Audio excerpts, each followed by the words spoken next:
Teleaula Natal. Olá, tudo bem com você? Espero que sim.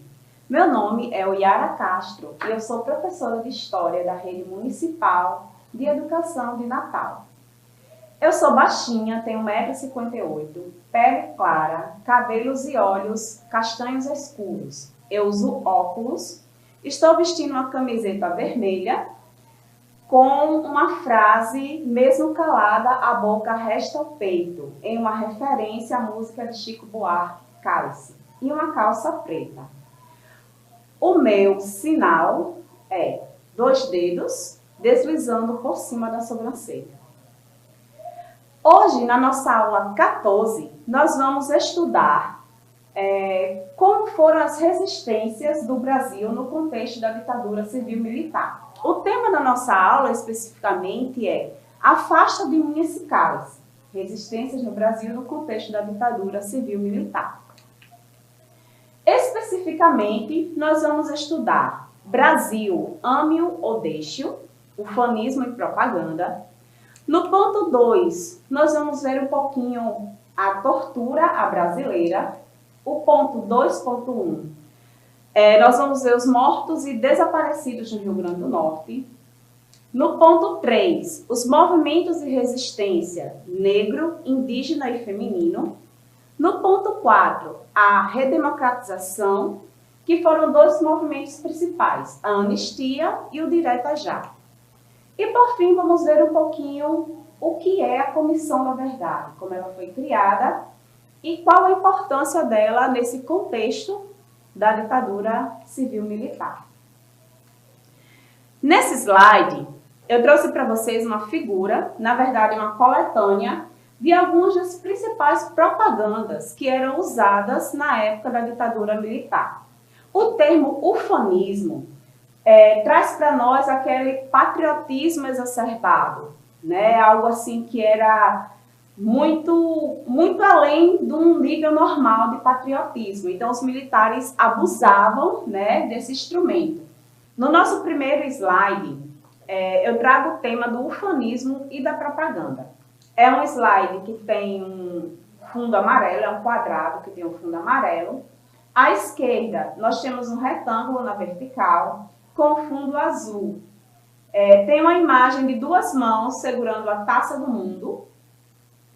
Foi da conquista de 1970, né, do campeonato de futebol, e tem escrito, o caneco é nosso. À direita dessa imagem, nós temos um outro retângulo, também na vertical, com um fundo mais alaranjado, onde está escrito para frente Brasil.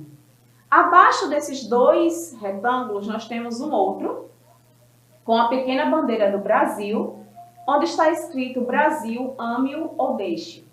Ao lado dessa imagem, nós temos uma pequena medalha com algumas fitas nas cores verde e amarela, onde está escrito Ninguém mais segura este país, Semana da Pátria, 1970.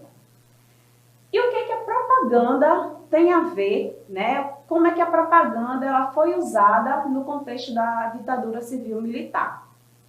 A propaganda, gente, ela foi muito usada para esconder as coisas erradas do regime. A censura, a tortura, a corrupção. Então, tudo isso, a propaganda, ela inebriava o povo, né? Não deixava o povo realmente ver o que estava acontecendo. Então, foi um instrumento muito utilizado nessa época aí. O próximo slide, nós vemos uma capa do jornal, em preto e branco, uma imagem em preto e branco, que tem escrito Turbilhão de alegria, a taça é nossa. Brasil derrota a Itália por 4-1 na final da Copa de 70. O nome do jornal era O Povo, né? Tem um retângulozinho ao lado, com fundo preto, com o nome O Povo, que era o nome do jornal. Então, essa conquista, né, do futebol da taça em 1970 deu um grande fôlego, né? Foi assim uma mão na roda para os militares, porque eles bombardearam, né, o povo dessa alegria contagiante. Nossa, nós somos campeões do mundo, né? Tricampeões do mundo. Então, assim, Não é à toa que o Brasil era conhecido como o país do futebol.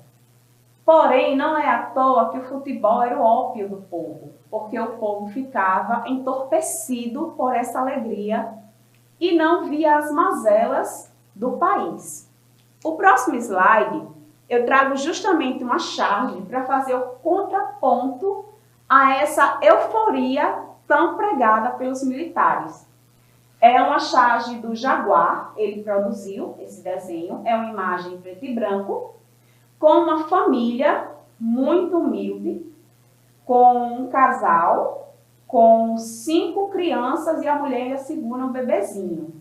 O homem, nessa imagem, está segurando um cartaz, uma plaquinha, escrito Avante Seleção em uma das mãos. Na outra mão, ele está segurando uma plaquinha com a bandeirinha do Brasil. Aí tem uma legenda ao lado que diz assim: e agora, José? A festa acabou, o fogo apagou, o povo sumiu, a noite esfriou. E agora, José? Esse é um pequeno trecho do poema do Carlos Drummond de Andrade. E a gente traz essa reflexão que o povo estava muito mal. Depois dessa euforia da conquista da Copa do Mundo, a desigualdade social era maior ainda, né? Assim, não se come Taça do Mundo, não se come futebol. Então, as pessoas passavam, sim, por muitas necessidades. Porém, o governo militar insistia e insistia nessa propaganda querendo iludir o povo do que realmente estava acontecendo. No próximo slide, outro ponto aí que era muito trabalhado pelos militares foi o milagre econômico, né? E aí eu botei na legenda do nosso slide milagre econômico, o milagre que não era santo. Por que, professora? Apesar do Brasil ter um crescimento, né, assim, considerável, a gente não pode negar que houve, o que é que estava por trás desse crescimento econômico, né? Qual era o custo realmente para o povo? A gente sabe que no fundo é o povo que paga essa conta, né? Até hoje é assim, naquela época não era diferente. Então vamos analisar os pontos no nosso slide. Grande crescimento da economia, inflação moderada, modernização da indústria de base. Então essa indústria, né, que produzia os bens de consumo, geladeira, fogão, carro, tudo isso vinha realmente crescendo, ia sendo modernizado. Ampliação e criação de empresas estatais, investimentos estrangeiros, né? As multinacionais estavam se instalando com força aqui nessa época. Porém, o arroxo salarial e a concentração de renda aumentou ainda mais. A concentração de renda é aquela velha história do rico cada vez mais rico e o pobre cada vez mais pobre. Obras faraônicas, né, gigantescas e caras e que nunca tinha fim, né? A gente vai ver lá na frente, falando sobre a Transamazônica, que foi uma obra que sem fim, né? E quais as consequências disso realmente para o povo, né? Quem bancava essas obras, de fato, era o povo, é a gente até hoje.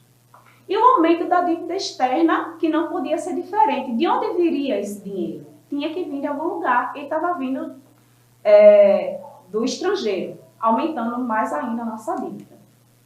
E aí eu trouxe a imagem do diabinho, né? Justamente para a gente pensar, era um milagre, mas de santo não tinha nada, né? O povo estava sofrendo muito para pagar essa conta.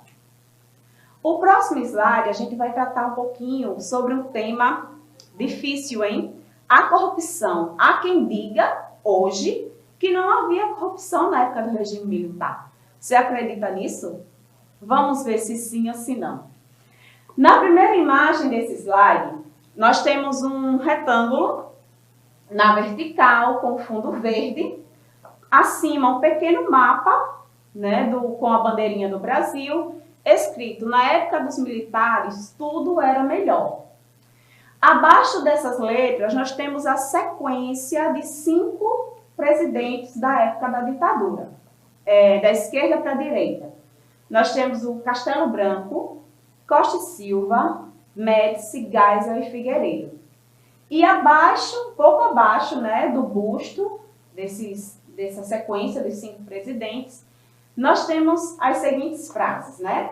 Dizia que era melhor, mas era melhor ficar quieto, melhor obedecer, melhor ser da arena, melhor não encontrar a polícia, melhor concordar com o governo, melhor não contestar, melhor não pensar. Né? Então, o que é que esse cartaz diz para a gente? O que era realmente melhor nessa época? Para quem era realmente melhor? Né? Para quem estava realmente numa condição privilegiada ou para quem estava buscando os direitos, né, tão caros ao ser humano, tão caros à nossa sociedade? Ao lado desse cartaz, nós temos um outro, também um retângulo na vertical. Ele tem um fundo branco, porém ele tem umas manchas vermelhas, como se fosse sangue. Acima tem a frase: a ditadura era corrupta. Aí embaixo tem dizendo: você não sabe disso porque matavam quem denunciava. No centro dessa imagem, gente, nessa mancha que simboliza o sangue, tem o cap do Exército. Verde e tem o símbolo do Exército Brasileiro ao centro. Então, tudo isso faz a gente refletir. Não existia corrupção ou quem denunciava era morto. A gente vai tratar daqui a pouco sobre a tortura, né? Quem eram essas pessoas que desapareceram e até hoje as famílias não têm notícia? Então, quando alguém disser que não houve corrupção, pare para pensar se realmente a que custo o Brasil estava crescendo, né? Quem estava pagando isso? Corrupção, gente, não é privilégio da época de hoje, não. Corrupção no Brasil existe desde que os portugueses vieram para cá, certo? O próximo slide, a gente vai tratar justamente da censura. Professora, mas por que censura? Você acha que se as pessoas realmente soubessem o que estava acontecendo, elas iam continuar de braços cruzados? Elas não iam fazer nada?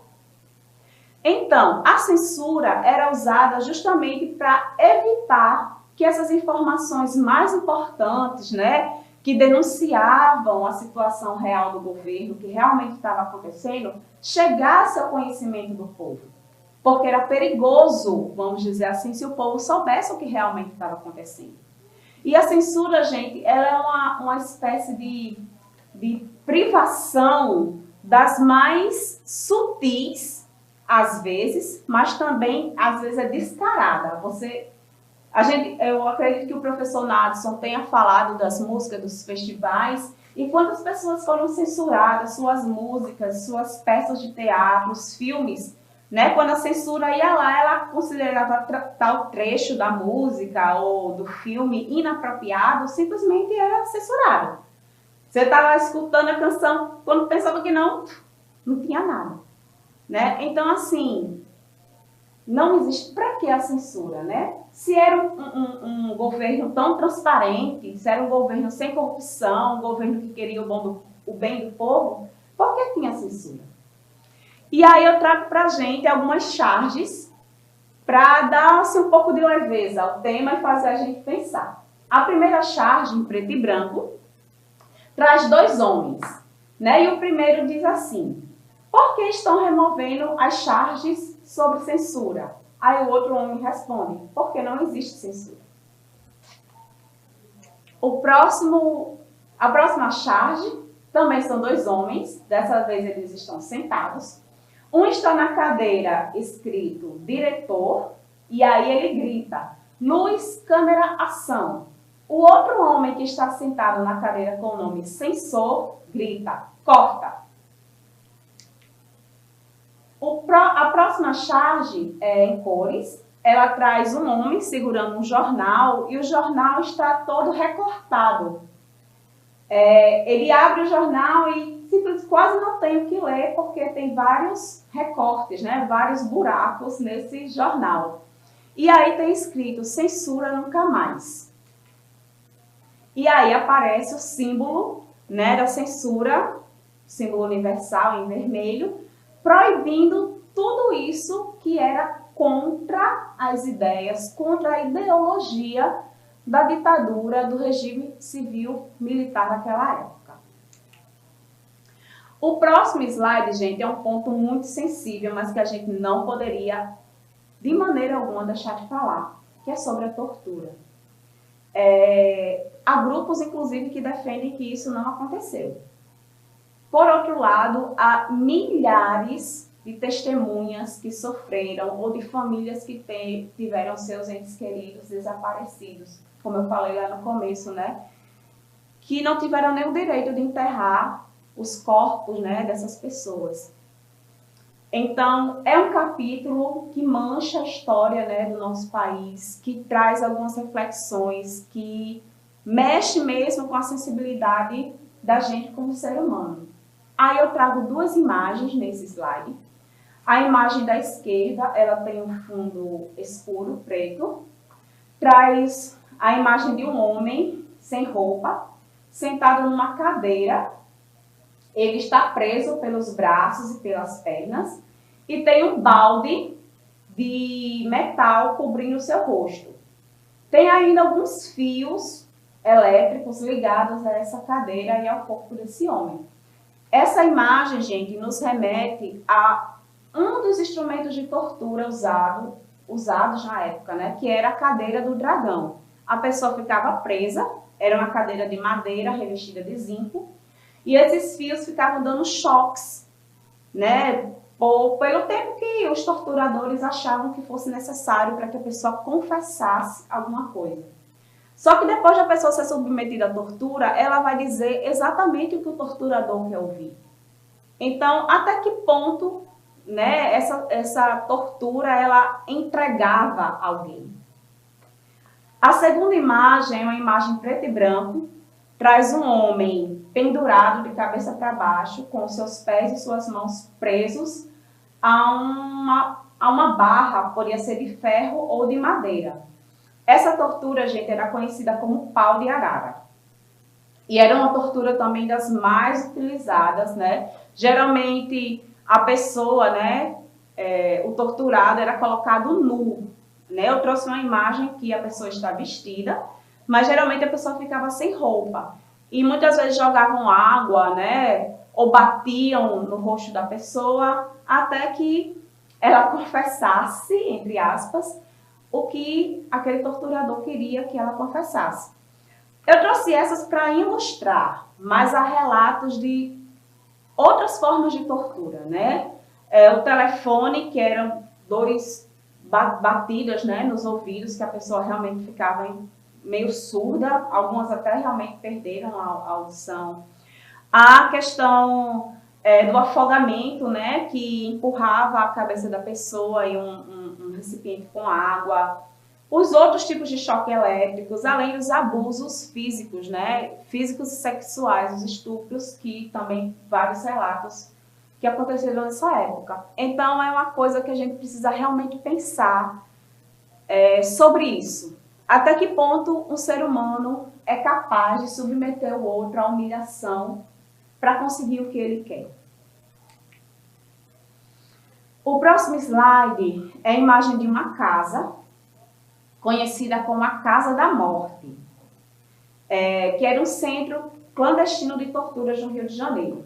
Segundo relatos, né, depois que foi descoberto, soube-se que ninguém saía daí vivo. Né? Quem era enviado para ir não sobrevivia, apenas uma mulher conseguiu sair porque ela disse que iria colaborar com o regime. Então, eles liberaram ela, né? E algum tempo depois, terminou se descobrindo essa residência. É uma imagem de uma casa de primeiro andar, uma casa branca com uma janela bem ampla na frente.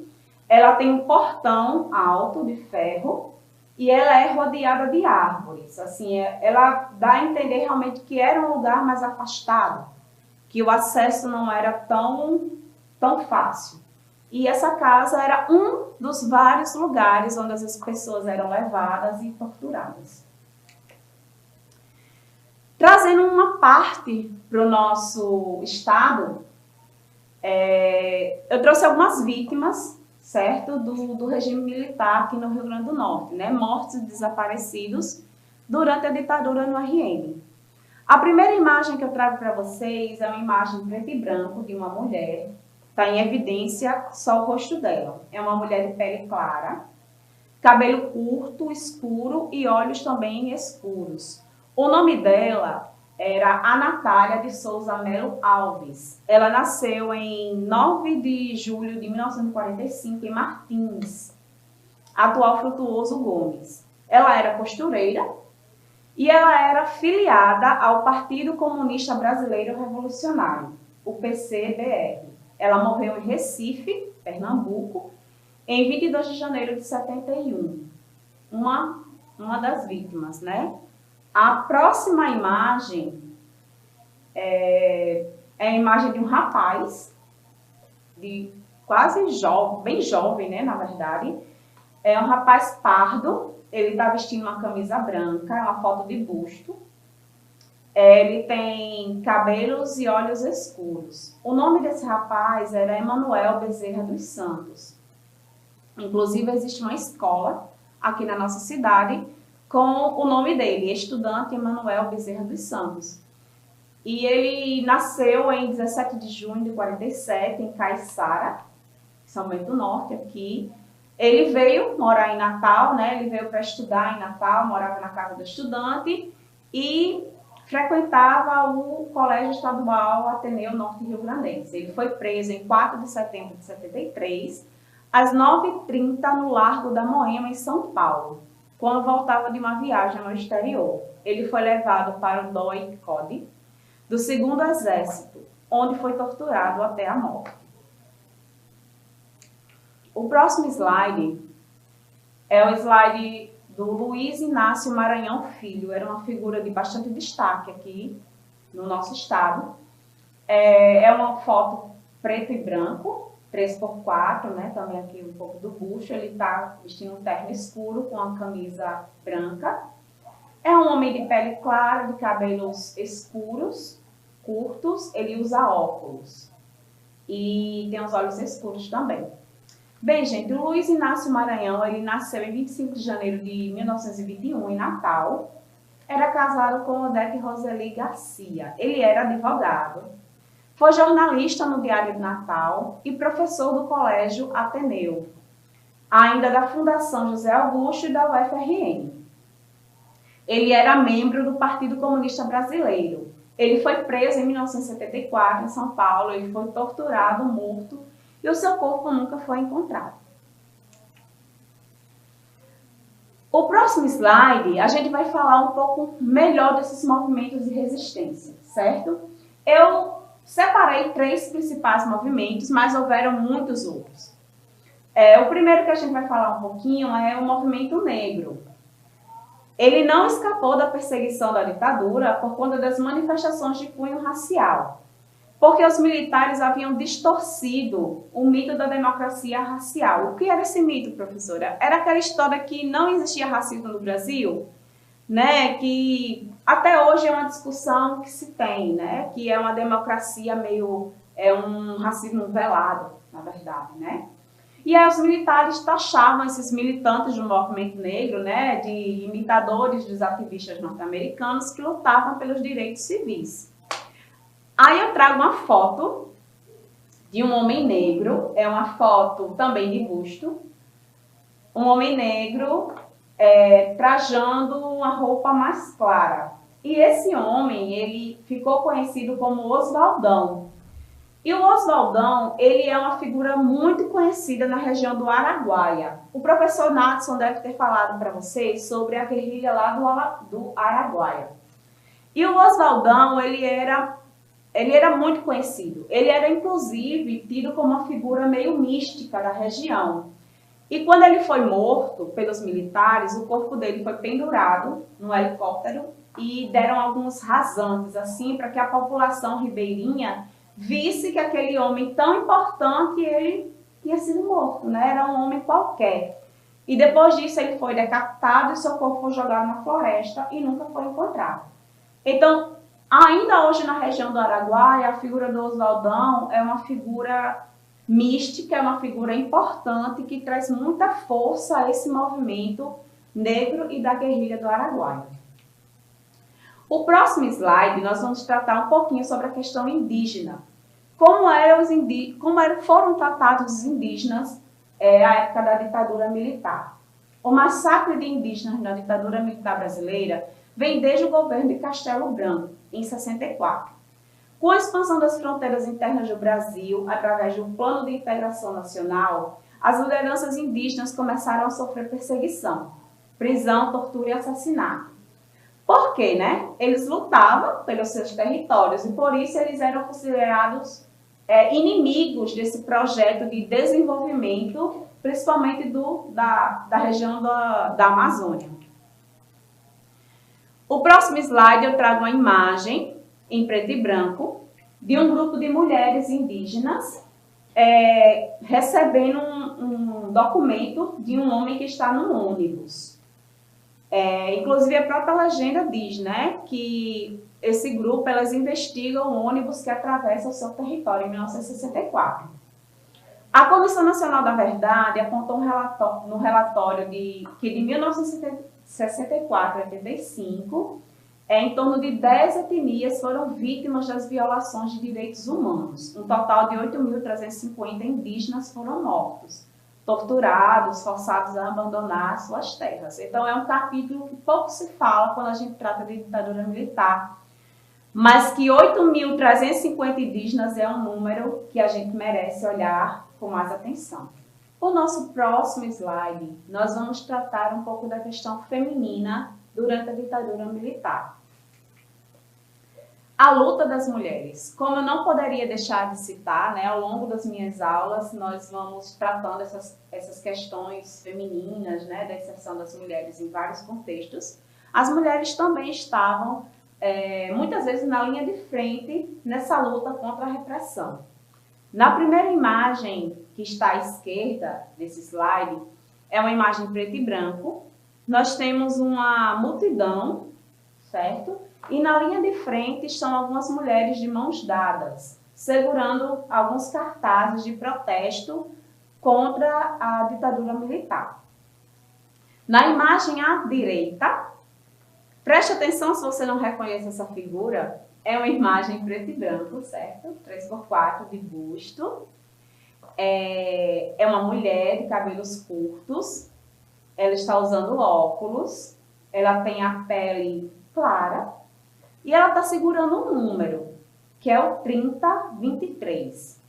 E aí, conseguiram reconhecer quem é esta mulher? Personagem famosa aqui do nosso Brasil é a Dilma Rousseff, né? Nossa ex-presidenta, que também lutou, né? Também esteve à frente desse movimento aí contra a repressão da ditadura militar.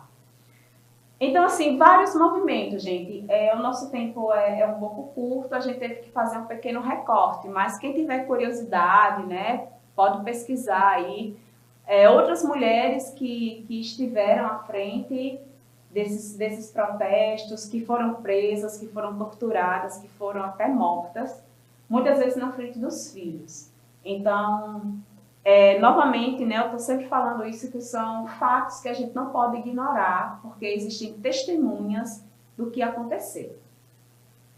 No nosso próximo slide, a gente vai começar a ver como foi o começo do fim, né, da ditadura militar, com o governo de Geisel, que foi de 1974 até 1979. Então, o governo de Geisel ele começou a sofrer duras críticas das próprias pessoas que apoiaram o regime lá em 1964. Ele propunha uma abertura política lenta, gradual e segura. Por que isso? Era necessário que fosse um processo que fosse aos poucos, porque se a ditadura acabasse assim, de uma hora para outra, não haveria tempo de esconder a sujeira embaixo do tapete que foi cometida por tantos militares. Então, tem até uma comparação da sístole e da diástole. Eu trago aí no slide para vocês, né? Que é aquele movimento mesmo do coração, de contrair e relaxar. Então, o governo de Geisel, ele teve momentos que ele foi afrouxando algumas medidas de repressão, mas ao mesmo tempo, para agradar o outro lado, ele arrochava de novo essas medidas. Então, foi esse movimento, né, de ir e voltar para aos poucos chegando no que seria a abertura realmente, a volta à democracia aqui no Brasil. Então, medidas de relaxamento e abertura, como o fim do AI-5 em 78, nessa época aí, no finalzinho do governo de Geisel, já estavam aparecendo muitas denúncias de torturas, de mortes, era algo que não tinha mais como esconder. Então, essa forma de abertura, ela se tornou importante para limpar a imagem do governo. No próximo slide, nós trazemos a imagem do grande movimento das diretas já. Nós temos uma imagem à esquerda em preto e branco, de uma multidão segurando uma faixa, né, enorme, escrito direta já, artistas intelectuais. Essa imagem, ela tem assim, um significado muito importante nesse contexto de reabertura política. O que foi o Direta Já? Foi um movimento que uniu milhões de pessoas, né, intelectuais, pessoas normais, né, do cotidiano, até inimigos políticos, né, se reuniram em torno da ideia de voltar a votar diretamente para presidente. Isso aí já se deu no governo de Figueiredo, né? Após o governo de Geisel, o Figueiredo ele ficou com essa missão de reabrir mais ainda, né, de dar continuidade a esse processo de redemocratização. A emenda Dante de Oliveira, ela propunha justamente essa volta do direito de votar diretamente, né? Só que, infelizmente, ela não foi aprovada e o próximo presidente, depois de Figueiredo, ele foi eleito novamente de forma indireta, né? O colegiado fez aquela eleição, assim como durante todo o governo dos militares, e foi eleito o Tancredo Neves. Só que, infelizmente, ele não assumiu, ele adoeceu, morreu antes da data da posse, e quem assumiu foi o seu vice, José Sarney. Então, chegava ao fim o período dos militares aqui no Brasil, sendo eleito o primeiro presidente civil. Ainda no nosso slide, eu trago à direita uma imagem justamente com os números do Congresso que rejeitaram essa proposta, né, do Direta Já. Então, é uma capa do Jornal do Brasil, em preto e branco, que traz o número, né, de 298 sim, 65 não, e 113 pessoas que preferiram não votar. E com isso, infelizmente, o Brasil não avançou, né, nesse sentido do voto direto. Mas houve outros avanços, outras conquistas, que a gente ainda vai falar sobre isso. O próximo slide vai falar sobre a Comissão Nacional da Verdade. E a Comissão Nacional da Verdade, ela é extremamente importante para que se esclareça os crimes contra os direitos humanos que aconteceram na época dos militares aqui no Brasil. A comissão ela foi inaugurada, né, realmente começou a funcionar em maio de 2012, no governo da então presidenta Dilma Rousseff. E a comissão, ela existe várias comissões estaduais e tem a grande comissão nacional. Eu trago uma charge em marrom e branco que tem um militar, né, com a farda de militar, e ele diz o seguinte: torturas, mortes, nós já colocamos uma pedra sobre este assunto. De frente para ele tem uma pessoa, um homem, sentado num birô escrito Comissão da Verdade. E ele responde para o militar: e o senhor se importaria em nos dizer embaixo de qual pedra colocaram os cadáveres? Então, gente, essa comissão ela é importantíssima para esclarecer esses crimes, né? Os crimes de tortura, como eu falei em outro momento, as famílias que até hoje não tiveram o direito de enterrar, né, os seus entes, saber o que realmente aconteceu.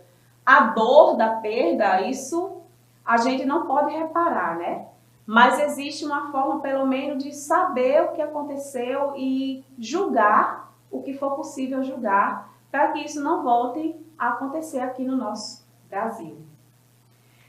Essa imagem é do monumento Tortura Nunca Mais. Esse monumento ele foi inaugurado em 1993, em Recife, Pernambuco. Ele é um monumento, um retângulo vertical em concreto. Ele tem ao centro uma imagem, uma escultura de um homem pendurado. Naquela posição lá da pessoa que ficava no pau de arara, né, da tortura. Então, esse homem ele está nessa mesma posição, né? Ele está preso pelos pés e pelas mãos. E por trás desse monumento tem uma paisagem natural com algumas árvores e o rio. Então, esse monumento ele é em lembrança das pessoas que morreram, que desapareceram, né? Nos mostrando que isso nunca mais deve voltar a acontecer. O próximo slide, a gente vai trabalhar uma música chamada Opinião, do Zequete. E essa música, gente, ela pode não ser tão famosa como aquelas músicas que nós conhecemos, que talvez o professor Nadson citou para vocês, né? Cale-se, para não dizer que não falei das flores, apesar de você. Mas é uma música que tem uma letra extremamente interessante para o período. Ela foi censurada, inclusive, né, essa canção, durante muitos anos. E aí, a gente vai ler juntos para vocês refletirem um pouquinho dessa letra. Podem me prender, podem me bater, podem até deixar-me sem comer, que eu não mudo de opinião. Daqui do morro eu não saio não. Se não tem água, eu furo um poço. Se não tem carne, eu compro um osso e ponho na sopa e deixa andar. Fale de mim quem quiser falar. Aqui eu não pago aluguel. Se eu morrer amanhã, seu doutor, estou pertinho do céu. Essa música também ela faz referência ao projeto dos militares na questão das favelas, né? De acabar com algumas comunidades. E o próximo slide é justamente um vídeo criado pela professora Carla, com várias imagens do período da ditadura, imagens de pessoas na rua protestando, imagem inclusive de algumas favelas, né, das pessoas nesses lugares, mostrando a indignação com essa atitude do governo militar. Então é a música e as imagens que vão trazer para a gente como era esse período, o que é que realmente se viveu. E há quem diga que a ditadura no Brasil não existiu. E aí eu trago e deixo a reflexão para vocês, né? Foi um golpe ou foi uma revolução? A revolução ela tem um sentido mais positivo. Pensemos na Revolução Francesa, que abriu tantas portas, direitos humanos, né, que mudou realmente o sentido do mundo naquele período. Será que isso aconteceu aqui? Então, foi golpe ou não foi? Pensem um pouquinho sobre isso, escutando a canção do Zequete.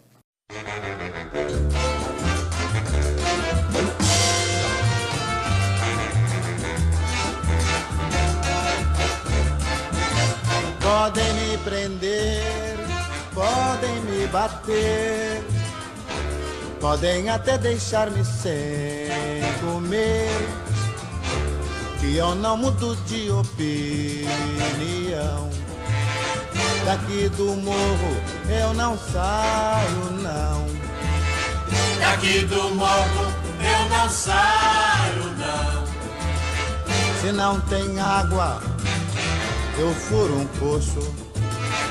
Se não tem carne, eu compro um osso e ponho na sopa e deixa andar, deixa andar, deixa andar. Fale de mim quem quiser falar. Aqui eu não pago aluguel. Se eu morrer amanhã, seu doutor, estou pertinho do céu.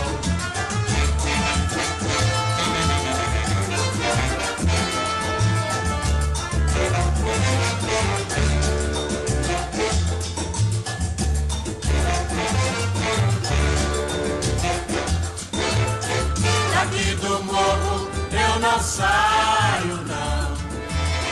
Daqui do morro eu não saio não. Se não tem água, eu furo um poço. se não tem carne.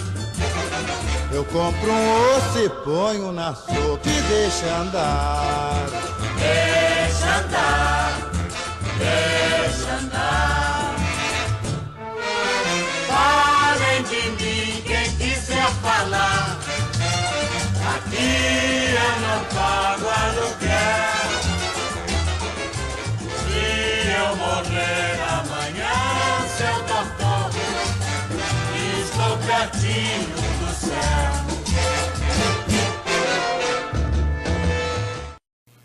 E então, gente, gostaram do vídeo? Não é um vídeo realmente que faz a gente pensar sobre essas questões?